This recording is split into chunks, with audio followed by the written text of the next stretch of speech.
Hello दोस्तों, स्वागत है आपका हमारे चैनल जीएस रेसिपी पे। और हम अपनी बीपीएससी शिक्षक भर्ती की जो सीरीज़ स्टार्ट किए थे उस सीरीज़ को हम आप कंटिन्यू कर रहे हैं। आज हमारे सीरीज़ का तीसरा वीडियो है। 2 वीडियो में हमने 100 तक के क्वेश्चन कंप्लीट कर लिए थे और अब हमारा ये तीसरा वीडियो है। हम इसमें आगे के अपने क्वेश्चन कंप्लीट करेंगे। तो आइए स्टार्ट करते हैं। तो हमारा 101 नंबर क्वेश्चन है, इनमें से किसने पहली बार यह व्याख्या की थी कि पृथ्वी के अपनी धुरी पर घूमने के कारण प्रतिदिन सूर्योदय एवं सूर्यास्त होता है। तो किसने ये व्याख्या की थी कि पृथ्वी के घूमने के कारण सूर्योदय एवं सूर्यास्त होता है? तो आपका आंसर है ए, आर्यभट्ट ने प्रार्थना, ये सबसे पहले ही बताया था आर्यभट्ट ने। आपका 102 नंबर क्वेश्चन है, इनमें से कौन गुप्त काल में औषधि के क्षेत्र में अपने कार्य के लिए जाने जाते थे? तो गुप्त काल में कौन से ऐसे व्यक्ति थे जो औषधि के क्षेत्र में अपने काम के लिए जाने जाते थे? तो यहाँ पर जैसे देख सकते हैं सुश्रुत, शूद्रक, शौनक, शौमिला। आंसर आपका दिया गया है ई, उपयुक्त में से कोई नहीं है, उपयुक्त में एक से अधिक। तो आइए देखते हैं इसकी व्याख्या। तो सुश्रुत को शल्य चिकित्सा का जनक कहा जाता था या काशी के रहने वाले थे? ये चीज़ आप नोट करिएगा, सुश्रुत काशी के रहने वाले थे।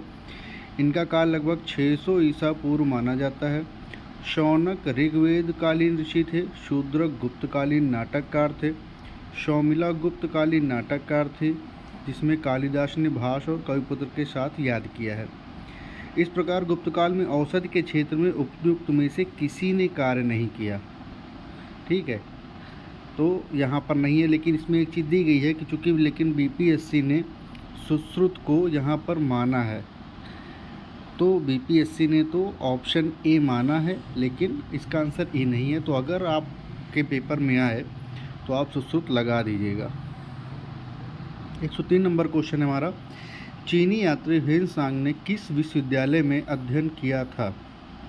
तो ह्वेनसांग जो भारत आया था उसने कौन से विश्वविद्यालय में अध्ययन किया था? तो आपका आंसर है डी, नालंदा विश्वविद्यालय में उसने अध्ययन किया था।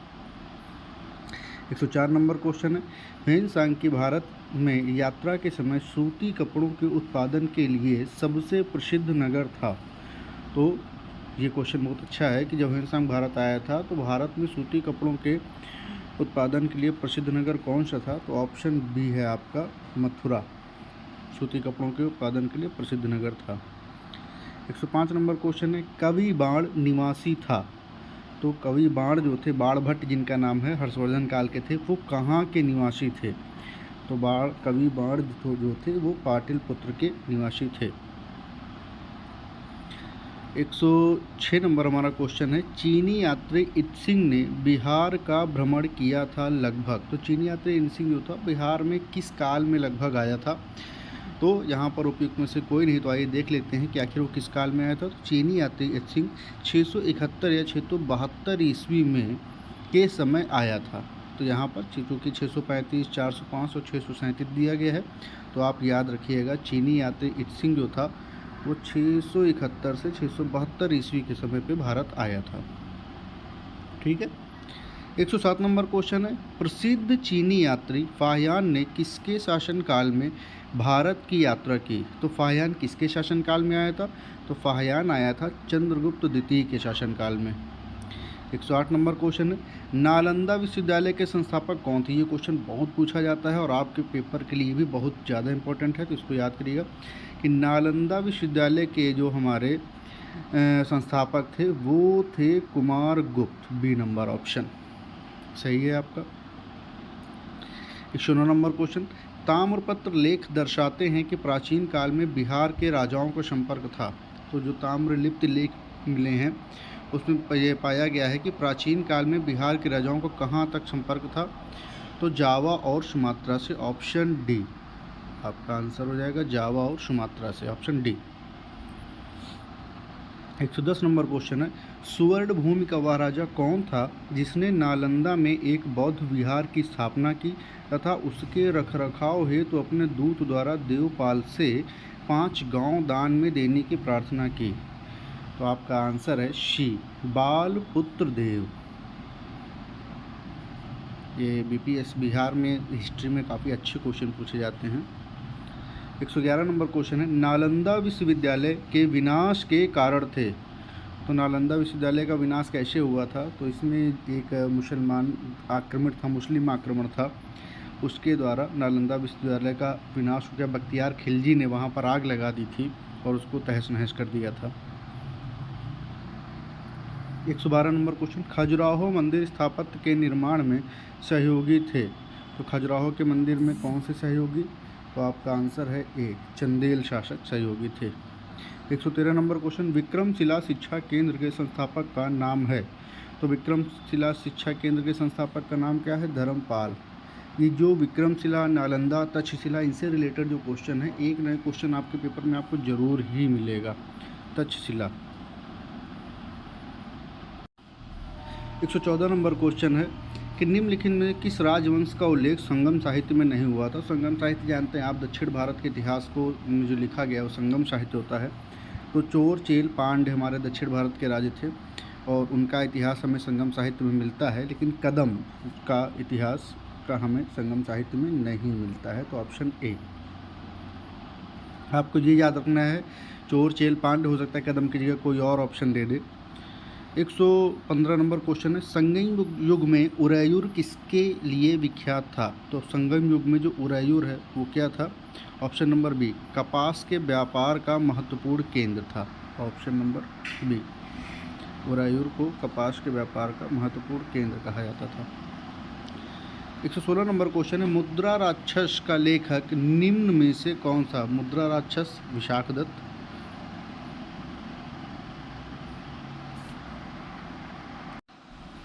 सॉरी थोड़ा सा पीडीएफ बैक हो गई थी, तो अब कंटिन्यू करते हैं। मुद्रा राक्षस का लेखक निम्न में से कौन है? तो मुद्रा राक्षस का लेखक निम्न में से है विशाखदत्त। आपका ऑप्शन है B. 117 number question, Prithviraj Raso के लेखक? तो आपको सबको ही पता होगा, Chand Bardai. Option number D. 118 number, Swapnavasavadatta के लेखक? Option number B, Bhasa. जो प्राचीन काल की कुछ स्पेशल बुक्स थी उनका जो रचनाकार हैं वो ज़रूर पूछे जाएंगे एक नए काप से, तो यही इसी में से कोई ना कोई आपका जरूर होगा। 119 नंबर क्वेश्चन है आपका, कुमार संभव महाकाव्य किस कवि ने लिखा था? कुमार संभव आप सभी को पता है, कुमार संभव लिखा है हमारे कालिदास ने। Option number D. 120 नंबर को क्वेश्चन है, किरातार्जुनीयम। तो किरातार्जुनीयम भारवी ने लिखी है। Option number D. 21 number question है, उस स्रोत का नाम बतलाएं जो प्राचीन भारत के व्यापारिक मार्गों पर मौन है। मतलब कौन सा ऐसा स्रोत है जिसने प्राचीन भारत के व्यापारिक मार्गों के बारे में इसका वर्णन नहीं मिलता है? संगम साहित्य में जाता कथा में, लेकिन मिलिंद पन्हों में ऐसा कोई वर्णन नहीं मिलता है। Option number B. 122 number question है, हर्षचरित। हर्ष जानते हैं हर्षवर्धन के काल में बाणभट्ट थे, तो हर्षचरित की रचना उन्होंने बाणभट्ट ने की थी। Option number B. 123 नंबर है, चोल वंश का संस्थापक कौन था? तो चोल वंश का संस्थापक आपका था विजयालय।